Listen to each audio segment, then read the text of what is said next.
오늘 본문 말씀은 빌립보서 4장 4절로 7절입니다. 우리말 성경으로 제가 봉독할게요. 우리말 성경입니다. 주 안에서 항상 기뻐하십시오. 내가 다시 말합니다. 기뻐하십시오. 여러분의 관용을 모든 사람에게 나타내십시오. 주께서 가까이 계십니다. 아무것도 염려하지 말고 오직 모든 일에 기도와 간구로 여러분이 구할 것을 하나님께 감사함으로 아뢰십시오. 그리하면 모든 생각을 뛰어넘는 하나님의 평강이 그리스도 예수 안에서 여러분의 마음과 생각을 지켜주실 것입니다. 아멘. 늘 그래왔지만 특히 요즘 경제 불안이 계속되고 정치 불신이 더 심화되고 조직폭력이나 특히 마약이 한국에 확산되는 이런 현실을 보고 북한이 핵무기로 ICBM으로 위협하는 이런 상황에서 많은 사람들이 대단히 불편해하고 불안해하고 있는 줄 압니다. 이럴 때 우리 하나님을 믿는 신자들은 어떤 삶의 태도로 어떤 믿음의 태도로 살아갈지를 생각해 보고자 합니다. 오늘 본문을 보면 우리의 삶의 세 가지 중요한 관계 영역에서 바른 믿음의 태도를 가져서 하나님의 평강이 우리의 마음과 생각을 충만케 하라고 말씀합니다. 우리의 삶, 특히 관계 세 영역에서 이런 바른 믿음의 태도를 지켜야 된다고 말씀합니다. 그럴 때 말할 수 없는 지각을 초월한 우리가 이성적으로 설명할 수 없는 하나님의 평강이 우리의 마음과 생각을 지키게 된다고 약속하십니다. 첫째는 4절입니다. 주 안에서 항상 기뻐하십시오. 내가 다시 말합니다. 기뻐하십시오. 그래서 우리는 여기서 신자가 우리가 우리 자신에 대해서 가져야 될 믿음에 받은 태도는 기쁨이라고 알게 됩니다. 둘째 5절, 여러분의 관용을 모든 사람에게 나타내십시오. 주께서 가까이 계십니다. 이 말씀에서 우리는 신자가 우리가 이익과의 관계에서 나타날 믿음의 태도는 관용이다라는 것을 알게 됩니다. 셋째 7절, 아무것도 염려하지 말고 오직 모든 일에 기도와 간구로 여러분이 구할 것을 하나님께 감사함으로 아뢰십시오. 그래서 우리는 여기서 우리와 하나님과 관계에서 나타날 바른 믿음의 태도는 감사의 기도다라는 것을 알게 됩니다. 그렇게 하면 세 가지 영역에서 관계 영역에서 우리의 바른 믿음의 태도를 지키면 모든 생각을 뛰어넘는 하나님의 평강이 그리스도 예수 안에서 우리의 마음과 생각을 지켜주실 것이다 라고 약속하십니다. 첫째, 우리가 4절 봅니다. 우리가 자기 자신에 대해서 가져야 할 믿음의 바른 태도가 뭐라고요? 기뻐하라는 것입니다. 사도 바울은 이 본서에서 빌립보 교인들에게 거듭해서 기뻐하라고 권고, 명령합니다. 원어로 읽으면 권고가 아니라 사실은 명령법으로 쓰였습니다. 그런데 먼저 사도 바울을 생각해 본다면 당신이 어떻게 빌립보 교회에게 기뻐하라고 항상 기뻐하라고 명령할 수 있을까? 당신은 기뻐하지 않으면서 이렇게 명령할 수 있을까? 그건 안 되지요. 그렇죠. 그런데 우리가 생각해 보면 그가 이 서신을 쓴 곳이 어디지요? 어둡고 침침하고 냄새나고 고통과 암울과 억울함이 가득한 고대 로마 감옥입니다. 빌립보 1장 13절, 내가 감옥에 갇힌 것이 모든 사람에게 알려졌다. 감옥에서 이 서신을 썼어요. 네, 바울 사도가 무슨 죄로 옥에 갇혔죠? 죄가 어디 있어요? 복음을 전하다가 불의하게 체포되고 부정한 재판을 기다리고 있었습니다. 혹시 믿지 않는 하나님에 대해 적개심을 가진 자들이 공정하지 않은 불의한 사형 언도를 내릴 수도 있어요. 여러분, 저는 살면서 감사한 것 중에 하나가 옛날에 저 철없을 때 학생 때 통금을 어겨서 파출소에서 하루 세운 일이 있었거든요. 아, 죽겠더라고, 그때. 근데 그게 감사해. 나 그 이상은 교도소 근처를 안 가본 게 너무 감사해. 아, 물론 교도소에도 하나님이 함께 계시면 또 그렇지는 않지만, 여러분들 어떠세요? 오늘날도 그렇거나 하물며 고대 로마 교도소, 감옥, 얼마나 고통스러웠을까요? 그리고 우리가 알지 못하는 고통이 또 있겠죠. 사도 바울에게 복음 전파 열정으로 가득한 분이 갇혀서 복음을 전할 수 없게 되었으니 얼마나 답답했을까, 그죠?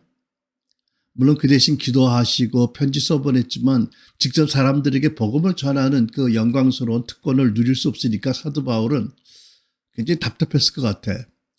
우리도 좀 이런 답답함을 느끼는 사람이 됐으면 좋겠어, 그죠? 아멘, 아멘입니까, 여러분? 저도 주님과 첫사랑 때 이런 답답함을 좀 느꼈던 적이 길지 않게 짧게 있었는데 회복될 것 중에 하나 같아요. 그죠? 물론 지금 주사명이 따로 있겠지만 사도 바울은 특히 그랬을 것 같아요. 선교사로서 그죠? 사도로서 그 이방인들 사회에 들어가서 복음을 전하면서 사람들이 예수 믿고 거듭나는 그 영광스러운 것을 보면 얼마나 기뻐했어요. 그죠? 그걸 못하게 되었다. 그리고 또 게다가 하나님의 은혜로 당신이 개척한 그 교회 지도자들 사이에 불화가 심각해서 4장 1절에 두 리더에게 너희는 주 안에서 같은 마음을 품으라고 간곡히 권면을 해야 했습니다. 아, 이거 참 얼마나 마음이 언짢았을까요, 그죠? 말하면 자기 왼팔과 오른팔인데 둘이 서로 싸워. 그 가운데 있는 사람 얼마나 힘들어? 하긴 싸우는 사람도 어쩔 수 없이 싸우겠지만 그거를 그 아비가 되어서 그걸 보면서 얼마나 힘들었을까? 제가 이 생각이 나네. 우리 그 애들 아직 어렸을 때, 티네이저 때, 우리 캐나다에 살았을 때잖아요. 사실 부모로서 제일 곤혹스러운 게 언제냐면 애들이 싸울 때에 그것도 본인 앞에서 그죠? 아, 근데 이 녀석들이 많이 싸우더라고. 나는 자라날 때 우리 집에 여자가 내 여동생 하나 있어서 난 여자들은 안 싸우는 줄 알았어. 그랬더니 이것들이 엄청 싸우더라고. 별것 아닌 거 가지고. 아, 우리 큰딸은 또 얌체야. 걔는 아침에 동생이 이제 부지런하니까 저보다. 이렇게 옷을 차려입고 나가는 딱 봐서 이쁘잖아. 그러면, 야, 그거 벗어. 내가 어저께 밤에 그거 입으려고 생각했던 옷이야. 벗어. 이런다. 그럼 또 둘째는 또 막 그러다가 또 헐써 벗어. 왜냐하면 얘들이 용돈이 있으면 큰 놈은 옷 사는데 다 쓰고 적은 놈은 뭐 마시는 거 먹으라고 다 써. 그러니까 옷은 되게 언니 거야. 아, 그래도 그렇지. 먼저 입고 나가면 그게 참 얌체야. 그거 싸워. 한 번은 엄청 싸우더라고. 그럼 서로 지가 잘했대. 날 보고 지가 잘했다고 편을 들어달라는 건 역성을. 근데 내가 너무 화가 나더라고. 아, 그리고 영어로 막 싸우는데 들리기나 해, 도무지. 그래서 내가 하도 화가 나서 얘 나쁜 년들아, 시끄 싸우라고 그냥 문을 팍 닫고 나와버렸어. 시끄 싸우라고.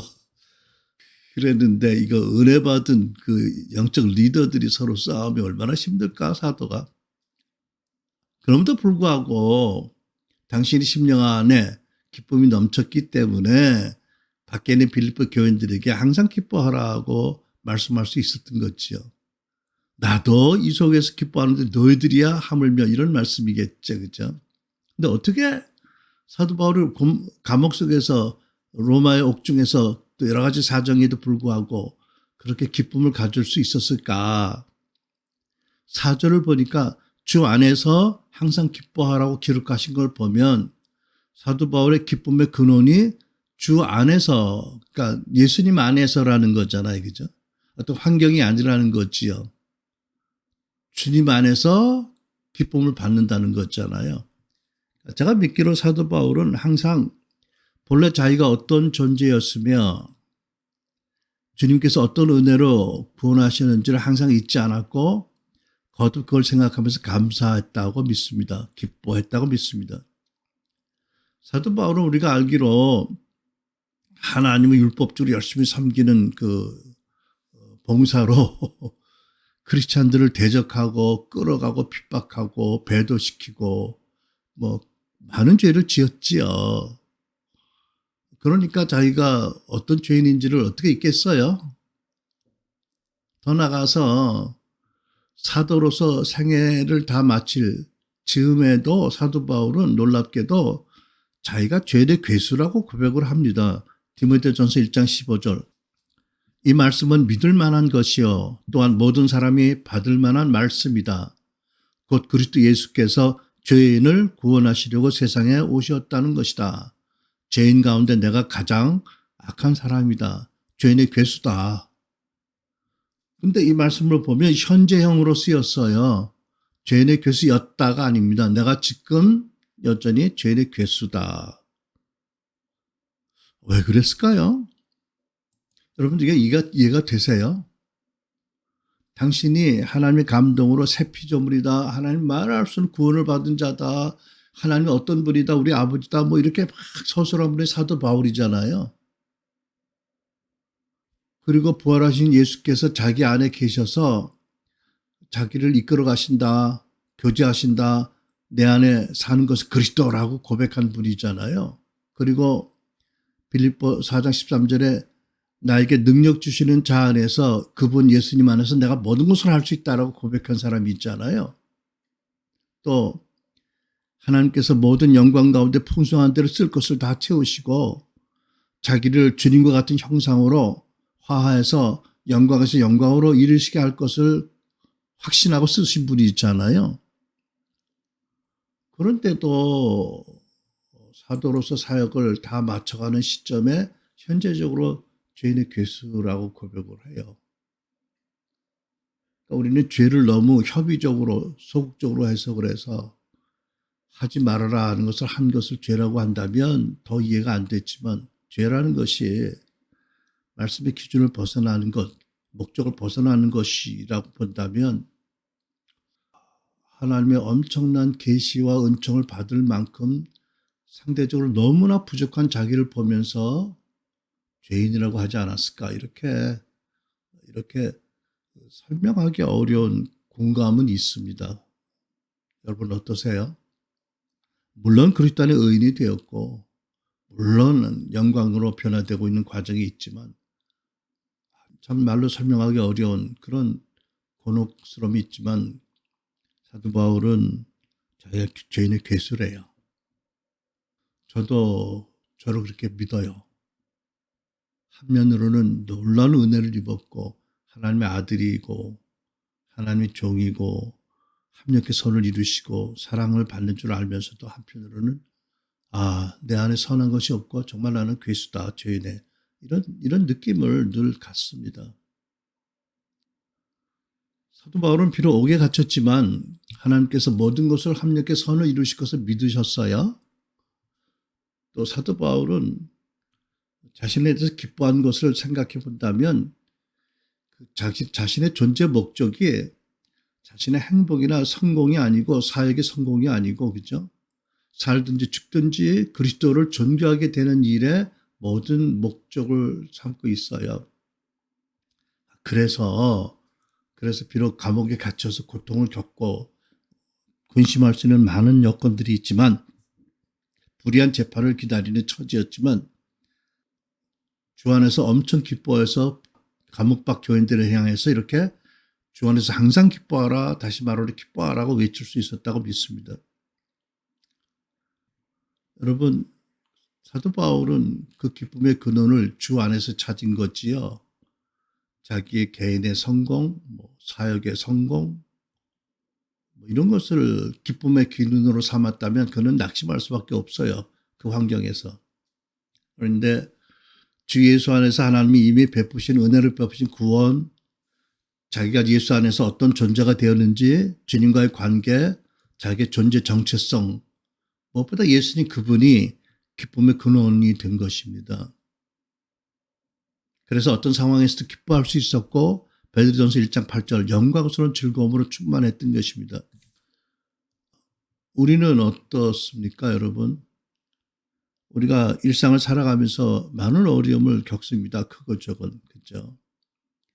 우리 삶에 적지 않은 도전, 챌린지가 있고 때로는 고통이 있는 것 사실입니다. 팩트지요. 그러나 그럼에도 불구하고 여전히 죄인의 괴수 같은 우리에게 얼마나 하나님의 사랑을 베푸시는지, 우리를 하나님의 아들, 딸로 삼으신 그 은혜를 생각하면 우리는 당연히 기뻐할 수 있죠. 여러분, 이것이 우리 존재에 대해서 우리가 가져야 될 바른 믿음의 태도가 아니겠습니까?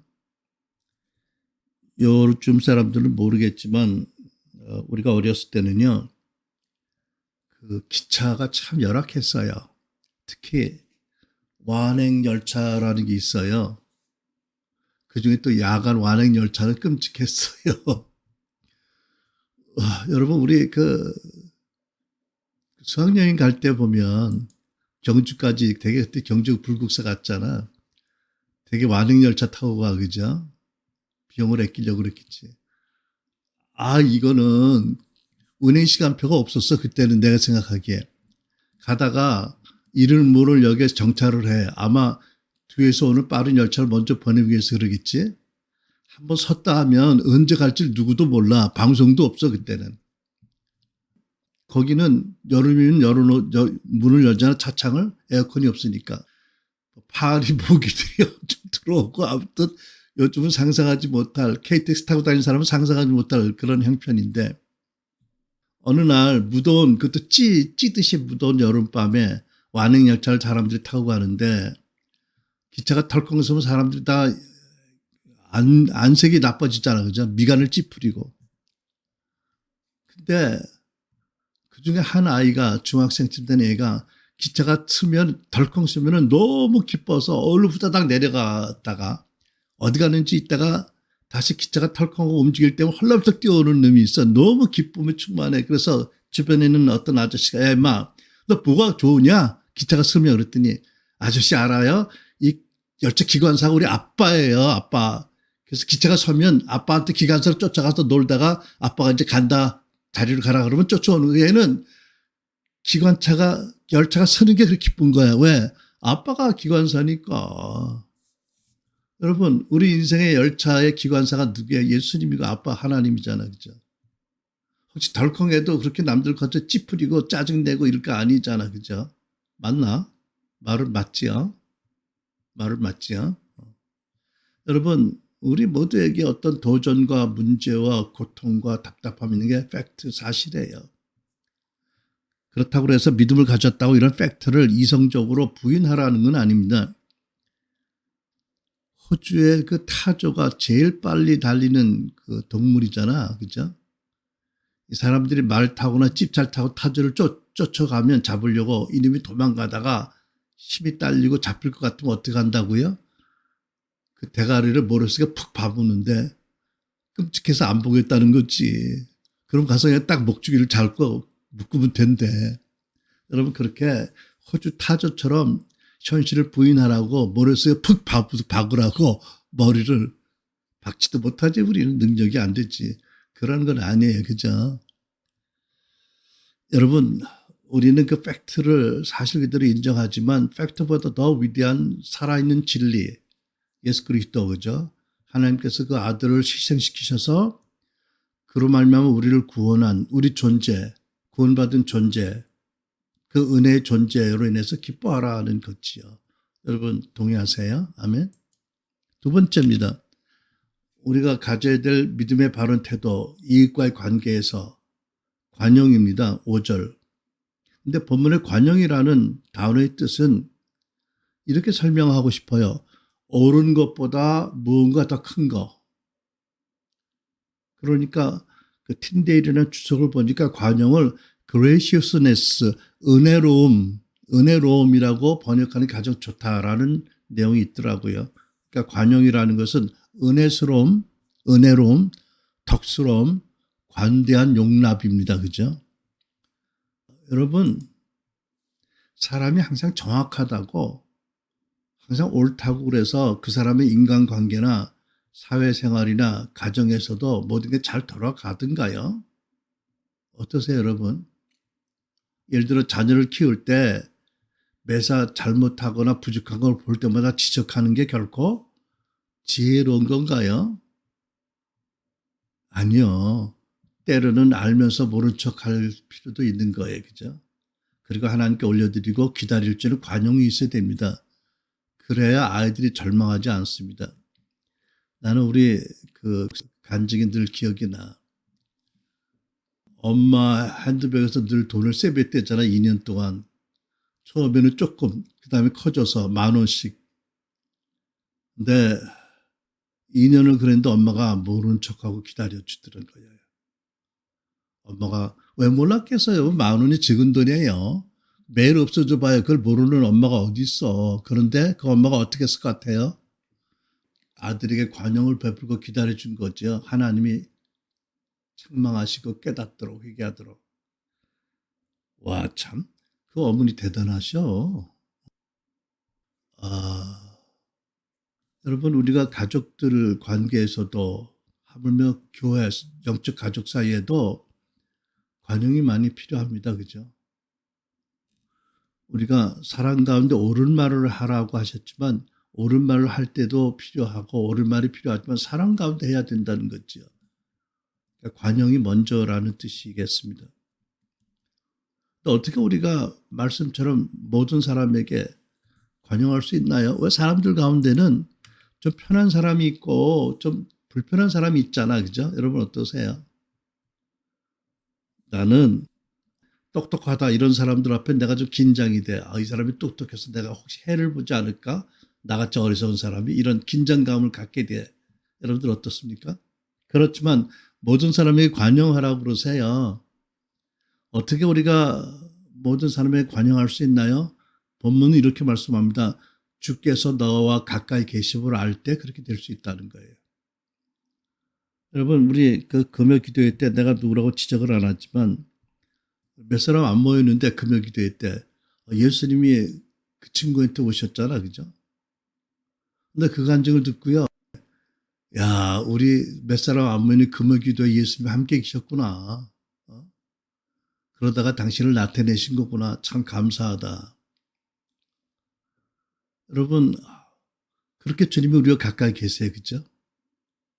엠마오로 갔던 제자들이 주님이 옆에 있는 거 몰랐잖아. 그죠? 우리도 그럴 때가 얼마나 많겠어요. 제가 사역자 학교 간증에서는 안 했는데 그 교회에서 집회할 때 그러니까 너무 이쁘가 우울해서 교회 전체가 우울할 만큼 그랬대. 집회 때 이제 말씀 전하고 기도 사역하면 기도 받으면 꼭 넘어져 가지고 그렇게 웃어. 그렇게 웃더라고. 근데 나중에 간증할 때 그건 내가 직접 들었어. 여러분 아시다시피 내가 웃을 때가 아니지 않냐고. 내가 도저히 웃지 못할 때인데 그렇게 웃게 하셨다고. 내가 여고 때 이후로 제일 많이 웃은 것 같다고 이러고 간증하더라고. 희한해. 왜 하나님께서 기도할 때 성령님 임하세요 그러면 좀 점잖게 임하시지 꼭 넘어지고 그다음에 울고 웃고 뭐 난리를 치게 하실 때가 있어. 근데 이분은 아무튼 난리를 그렇게 깔깔거리고 웃더라고. 근데 재밌는 게 한 사람이 깔깔거리고 웃기 시작하면 계속 웃음이 번져 옆에 사람들한테. 그잖아, 그죠?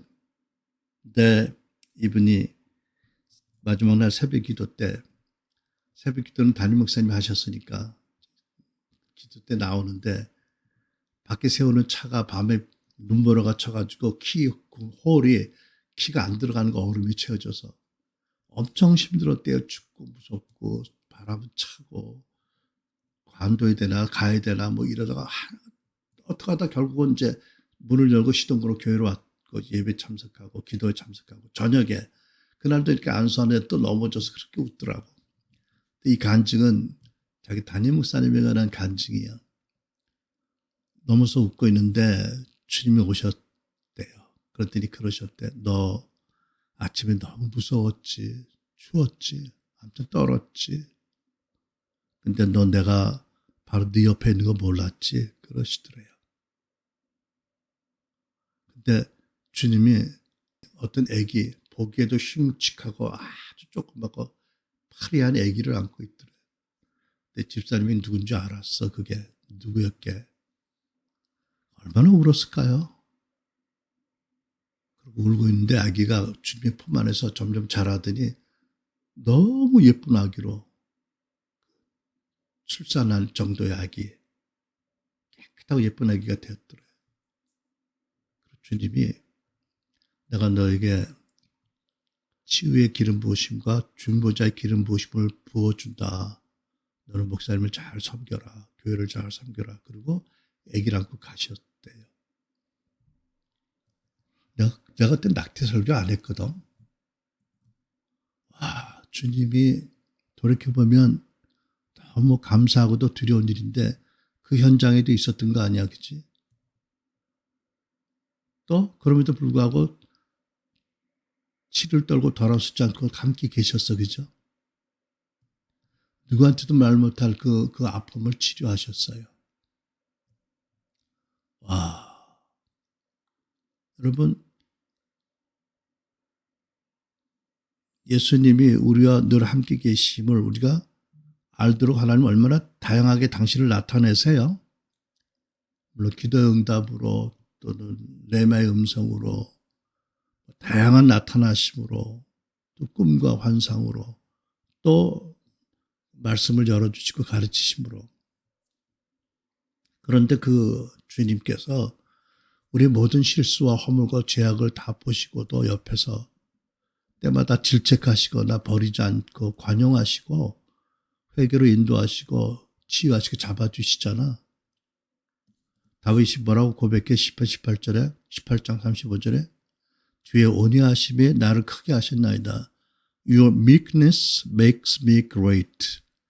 하나님의 온유하심이 나를 크게 하셨습니다. 이 온유하신 주님이 함께 계셔요. 우리에게 온유하신 분이 뭘 우리에게 원하세요? 사람들에게 관용하라고. 옳고 그름을 따지기 전에 큰 덕을 구하라고. 여러분, 제가 토론토에서 목회하다가 캐나다 교단 지도자들하고 큰 트러블이 있었잖아요. 엄청난 트러블이 있었거든요. 근데 사실 그러면 안 되는데 젊은 혈기가 있어서 그때만 해도 나는 나를 지도자들이 안 믿어준다는 사실에 내가 너무 화가 났어. 아니, 집사람이 루마티스 관절로 너무 아파서 병가를 허락해 줬는데 6개월을. 아, 내가 미국 갔다 온다는 거 그걸 안 믿어준 거야. 왜? 교인 중에서 의심한 사람이 있었거든. 저분들이 중학생들 애들을 데리고 미국 갔다가 6개월이 다시 올까? 애들 전학을 또 시킬까? 안 믿는 거야, 교인 중에 어떤 사람이. 그래서 교단 본부에 가서 캐나다 리더들한테 아주 고소를 했어. 그랬더니 이분들이 날 보고 병가를 가는데 캐나다 아무 데든 가든지 가래. 우리가 풀리 서포트 하겠다고. 근데 미국은 가지 말래. 아, 근데 나는 그게 열불이 나더라고. 그 말을 듣고 나니까, 아니, 내가 복음 전하고 교회를 섬기기 위해서 내가 캐나다 태평양 넘어 캐나다까지 와가지고 이렇게 아내가 아프고 진통제를 매일 먹고도 우리가 사역하느라고 했는데 내가 미국 갔다 애들 때문에 안 온다고? 나 그렇게 안 믿어? 아, 그랬는데 또 이제 좋다고 내가 그러면 이제 간둔다고 뭐 이러고 이제 갔어. 미국을 또 갔잖아요. 돈도 없지만 갔어. 아무튼. 근데 미국 갔는데 미국에 이제 뉴욕의 구세군 교회에서 나를 부흥에 약속을 했었거든. 갔다 막 뉴욕에 갔다. 그랬더니 부흥회를 못하게 시켰다는 거야, 본부에서. 내가 화가 머리가 나가지고 캐나다 토론토 교단 본부에 전화를 해서 최고 책임자 면담 신청을 하고 그 길로 렌트카를 해가지고 8시간을 달려갔다, 쫓아갔다, 만났어. 내가 최고 지도자하고 그 다음에 세컨 지도자 2분을 붙잡고 3시간을 때를 썼어. 당신들 말이야, 내가 무슨 잘못을 해서 복음도 말씀을 못하게 막느냐, 무슨 규정이 있느냐, 근거가 뭐냐, 대라. 당신들이 이거는 당신들이 잘못한 거다. 막 대들었어. 근데 그 점잖은 분들, 그 바쁜 분들이 나를 어쩔 줄 못하고 3시간을 내 앞에서 곤경을 치르시더라고. 그러니까 그분들이 참 좋은 분들이에요. 얘가 이놈이 싸가지가 되게 없는 놈이라고 지금. 근데 이치는 맞잖아, 그지? 내가 3가지. 나 사표 쓰겠다. 사표 수리해라. 나 돈 없다. 나 당장 뭐 먹고 살 방법 있으니까 돈 내놔라. 사생활비 내놔라. 그리고 나한테 우리가 잘못했다는 편지를 써라. 그랬더니 알았대. 그랬더니 돈을 그때 8,000불이가 체크를 주더라고. 미안하다 그러면서. 근데 이 사람들 역시 인간이더라고. 편지는 안 주더라고. 아, 그래가지고 제가 6개월을 LA 광야에서 훈련을 받고 나중에 결국 이 사람들이 날 복직을 시키는데 내 계급을 띄워버렸어. 아주 전도사를 만들어버렸어, 목사를. 그리고 밴쿠버의 미국 교회, 아주 조그만 미국 교회를 가서 목회하래. 내가 듣기에 오지 말란 얘기 같은데 방법이 없고 하나님이 그 길밖에 안 열어주셔서 갔단 말이야. 그때 우리 큰딸이 이러더라고, 한 번은. 아빠, 내가 생각해보니까 아빠가 잘못한 게 없다고 너무 투 스트롱 했대. 그러니까 리더들도 스트롱할 수밖에 없게 된 거 아니냐고. 아빠가 한 발짝 물러났으면 그분들도 안 그랬을 거 아니냐고. 한마디로 관용하지 못했다. 그래서 아빠가 이렇게 어려움을 당하는 거다. 아, 참. 맨날 싸우고 속삭이는 딸이 또 그럴 때는 또 그 하나님의 감동 예언 같아, 그치? 아빠가 잘못한 게 없다고 너무 리더들에게 투 스트롱하게 했다. 그래서 그분도 아빠에게 스트롱하게 할 수밖에 없다. 여러분 잘 들어. 남의 얘기로 듣지만 여러분 얘기 잘 들어. 관용하라고, 그죠? 관용하라고 하십니다. 다 허물이 있잖아. 하나님 우리가 함께 계시면서 그 모든 죄와 허물도 오랜 사랑과 자비와 인내로 참으시고 우리를 더 성장하게 하시고 더 영광스러운 존재가 되게 하시는 분이 우리에게 당부하는 말씀이 너희는 서로 관용하라고 하세요. 세 번째, 우리가 하나님에 대해서 하나님과 관계에서 가질 믿음의 바른 태도가 뭐라고요? 감사의 기도입니다. 아무것도 염려하지 말고 오직 모든 일에 기도와 간구로 여러분이 구할 것을 하나님께 감사함으로 아뢰라고 하세요. 제가 그 영화 제목은 기억이 안 나는데 그 소련 스파이로 미국 FBI에게 체포된 그 소련 대령 계급의 스파이가 있었어요. 근데 이 사람이 신문을 받고 옥에 갇혔는데 마침 소련에서 유투기가 떨어져 가지고 결국 이제 스파이 맞교환 딜이 된 거예요. 그래서 동독에서 이제 서독 그 다리에서 브릿지에서 맞교환하는 그런 주제의 영화인데 그 소련 대령 그 스파이가 늘 평정심을 지키고 있는 거예요. 그래서 신문하던 신문관이 물어 당신은 어떻게 그렇게 염려하지 않냐고 그랬더니 이 사람 하는 말이 여보 내가 염려한다고 내가 하나하나 뭐 유익할 게 뭐 있어? 이러더라고. 물론 스파이로 훈련을 받아서 그럴 수 있겠지만은 여러분 보통 사람은 그렇게 못 되죠. 그죠? 근데 우리는 어떤 스파이 훈련 받은 건 아니지만 우리는 하나님의 자녀 훈련 받았잖아. 그죠? 그럼 뭐라고 말씀하세요? 염려를 내버리래. 근데 원어를 보면 아주 세게 내던지라는 뜻이거든요. 염려는 끌어안고 있지 말아라. 아주 그냥 뭐 징그러운 것처럼 세게 던져라 이러시잖아요. 그죠? 그리고 염려하는 건 믿음이 적은 탓이라고 또 말씀하시고 있고요. 베드로전서 너희 염려를 다 주께 맡기라. 이는 저가 하나님이 너희를 권고하심이라. 권고라는 단어는 찾아오시다, 돌보시다, 함께하시다 이런 뜻이잖아요. 방문하시다. 염려는 사람을 정신적으로 심리적으로 목 조르고 숨이 막히게 하는 거잖아요. 생각을 여러 갈래로 막 찢어서 불안하게 고통스럽게 하는 것입니다. 그렇죠. 근데 누군들 염려하고 싶게 하겠습니까만은 그렇게 된단 말이지. 그죠. 근데 사도 바울은 사실 염려할 조건이 너무 많잖아요. 불의한 재판, 감옥의 그 고통스러움, 복음을 전하지 못하는 눌림, 또 리더들 교회 간의 어떤 갈등들, 뭐 또 심지어 여러분 이런 사람도 있어, 이런 인간도 있어. 사도 바울이 옥에 갇혔으니까 잘 됐다. 사도 바울도 고통 좀 받아봐. 이런 동기로 복음을 열심히 전하는 사람이 있었대. 야, 나 믿어지지 않는데 말씀에 있으니까 믿을 수밖에 없어, 그치? 뭐 교회에 그런 인간들이 있어. 아니, 복음을 영혼 구원 또 하나님의 감동으로 또 하나님 뜻을 따라 전해야 되는데 사도 바울 너 복음 못 전하고 있지? 약오르지? 우리 이렇게 열심히 전도한다? 이러고 고통을 줄 목적으로 전하는 사람이 있다니? 그래도 관용을 해야 되지요. 사도 바울이 뭐라고 그랬어요? 이렇게 하나 저렇게 하나 복음이 전파되는 것이 내가 기뻐할 일이다. 이렇게 쓰시잖아요. 사도 바울이 관용하시라고 하시면서 관용의 본을 보이셨어.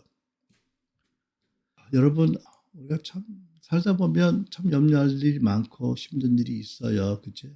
하지만 말씀입니다. 염려를 맡기라. 세게 던져라. 그리고 감사한 마음으로 기도해라. 그러면 먼저 평강이 너를 덮고 그 다음에 응답이 올 것이다. 이렇게 말씀하잖아요. 그렇죠? 마가복음 11장 24절 너희가 기도할 때 바라는 것들을 무엇이든지 받은 것으로 믿으라. 그리하면 너희 것이 될 것이다. 여러분, 어떻게 우리도 감사하며 기도하며 평강을 체험받고 응답받을 수 있을까요? 우리는 죄와 허물이 많지만 하나님은 우리를 위해서 아들을 십자가 못 박기까지 우리를 사랑하신 분. 다시 그 아들이 십자가 못 박히기 전에는 다시는 우리의 구원이 취소될 수 없고 하나님 관계가 취소될 수 없는 그런 영원한 생명적인 언약 관계에 있는 아버지잖아요. 우리 인간이 부족해도 지 자식에게 좋은 걸 줄 알고도 하물며 너희 아버지께서 구하는 자에게 안 주시겠냐고 말씀하자. 하물며, 그죠? 믿으라는 거죠. 하나님 누구신지. 그리고 네가 원하는 것이 네가 원하는 때에 주어지지 않아도 먼저 평강을 줄 것이고 그리고 가장 더 좋은 것을 주신다고 약속하셨잖아요. 여러분, 우리가 이렇게 하나님의 평강과 하나님의 응답을 받으려면 얼마나 큰 믿음이 필요할까요? 저는 하나님께서는 우리의 믿음의 형편을 아시고 입장을 아시고 수준을 아시기 때문에 우리가 도저히 감당하지 못할 믿음을 요구하신 분이 아니라고 믿어요. 그죠? 우리 자녀들을 양육할 때도 기를 때도 얼마나 그 아이들의 눈높이 맞춰서 양육을 해요. 하물며 하나님께서. 그러니까 하나님의 응답하시는 기도는 겨자씨만한 믿음을 가지고 시작하는 것이다. 그리고 그것이 기도하면서 커지게 된다. 그리고 평강과 응답을 받게 된다.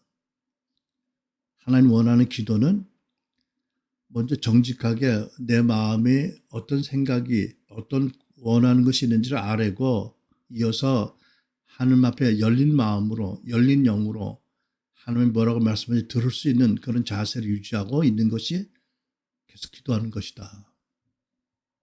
그러면 7절 말씀처럼 모든 지각의 사람의 설명할 수 없는 놀라운 하나님의 평강이 너에게 마음에 생각에 부어질 것이다. 여러분, 일단 하나님의 평강이 우리를 덮으면 사실은 문제는 해결된 거나 다름없어요. 그죠? 아직 현실적으로는 안 바뀌어도 그 평강이 있으면 응답받는 것 이상의 안정감이 있게 되잖아. 그죠? 두려움이 없어지고 염려가 사라지고 우리가 구하는 것을 보는 것처럼 가진 것처럼 감사한 마음을 갖게 됐잖아요. 그렇죠? 여러분, 염려해서 고통받은 사람들이 많지만 그중에 안타깝게도 욥이 한 분이 그중에 대표적인 분일 수 있어요. 그렇죠? 욥기 3장에 이런 말씀이 있잖아. 내가 두려워하던 그것이 내게 임하였고 내가 무서워하던 그것이 내 몸에 미쳤구나. 나에게는 평온도 없고 안일도 없고 휴식도 없고 다만 불안한 마음이 있구나. 욥이 다 완전했는데 한 가지 자식들에 대해서 염려가 있었어. 그죠? 혹시 자식들이 하나님의 의에 이르지 못할까 봐 염려했는데 드디어 자식들이 죽으니까 염려하고 두려웠던 일들이 자식들 내 마음대로 안 되니까 그죠? 드디어 미쳤구나 이런다고요. 그죠? 여러분, 어떤 사람들은 보면 저도 그런 면이 있었지만 자기가 성장할 때 많은 실망을 안겨준 아픔을 주신 부모를 판단을 하고 용서를 안 하고 하나님을 믿으면 자기도 모르게 그 부모님과의 관계 경험을 이미지를 하나님께 투사를 해요. 제가 목회하면서 특히 청년들한테 그런 걸 자꾸 느끼는데 어떤 청년은 그 오늘 얼굴만 딱 봐도 내가 알아. 너 오늘 아버지하고 아버지한테 야단 맞았구나. 너 오늘 아버지하고 안 좋은 일 있었구나. 왜냐하면 나를 특보면 평상시에 아주 상냥하다. 그때는 이런 것 같아 속으로. 그리고 그냥 시특해 드러나더라고. 아, 네가 오늘 어려운 일이 있었구나. 그래서 나한테 그러는구나. 근데 하나님께도 그러더라고. 안 그러겠어? 그런 분들은 회개하고 법률 용서하고 또 하나님에게 자기 부모의 관계 경험을 투사한 것을 회개하고 용서를 구하고 지혜와 계시의 영을 주셔서 하나님을 더 알게 해달라고 기도하셔야 돼. 그죠? 제가 여러분,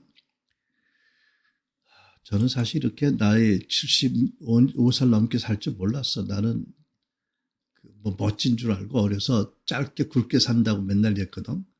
근데 뭐 인생이 내 마음대로 돼요.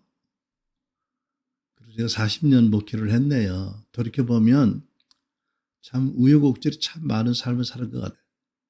다들 자기 인생에 이렇게 느낄지 몰라도 내가 보기에는 가끔 집사람은 그런 얘기, 우리 참 변화무쌍한 삶을 살았다고.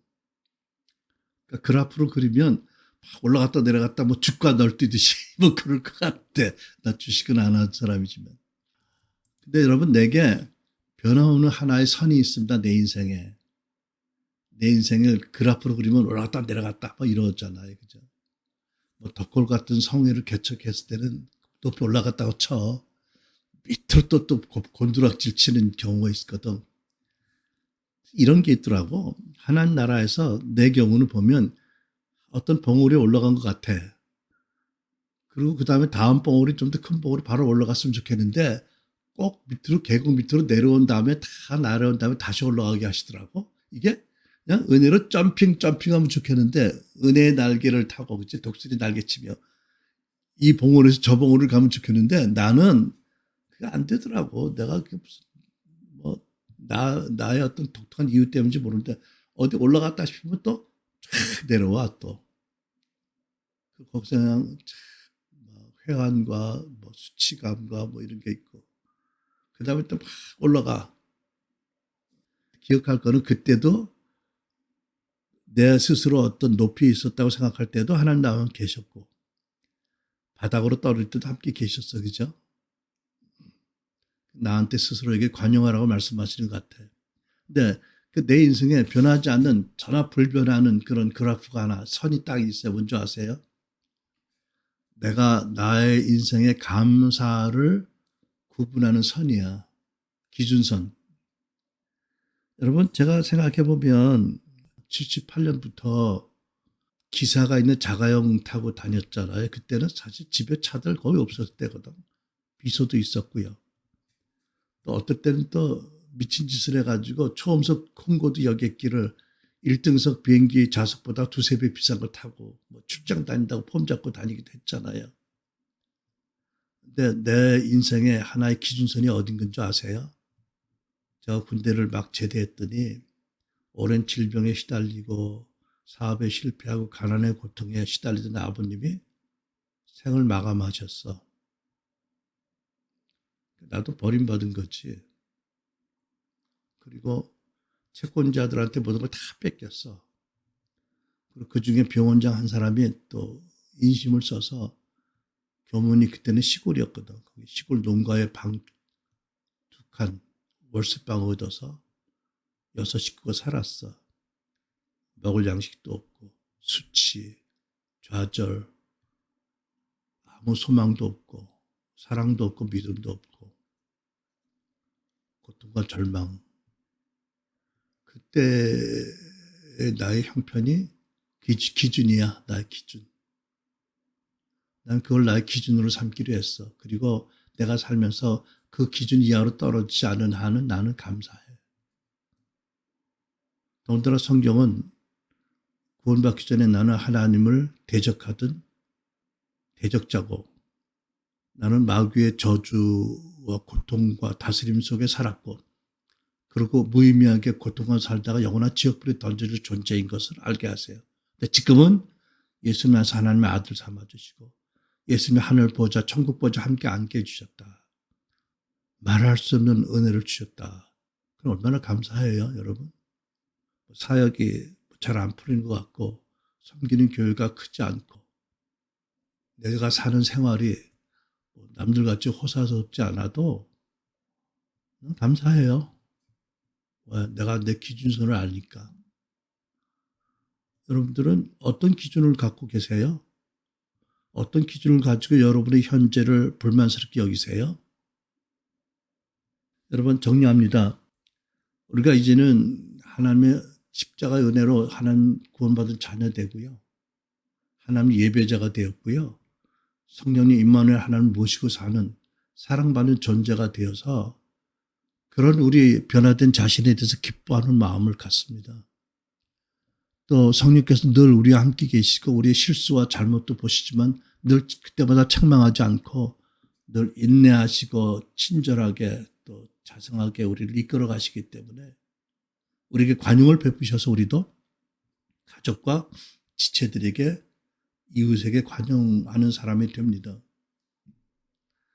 여러분 우리 무능하고 허물 많은 애비들도 자식에게 좋은 걸 줄 줄 알고도 하물며 전능하신 하나님께서 우리를 사랑하신 아빠가 되셔서 우리가 그분에게 무엇을 구하든지 감사하는 기도로 할 수 있게 되고 그러면 먼저 평강을 그리고 놀라운 하나님의 응답을 받습니다.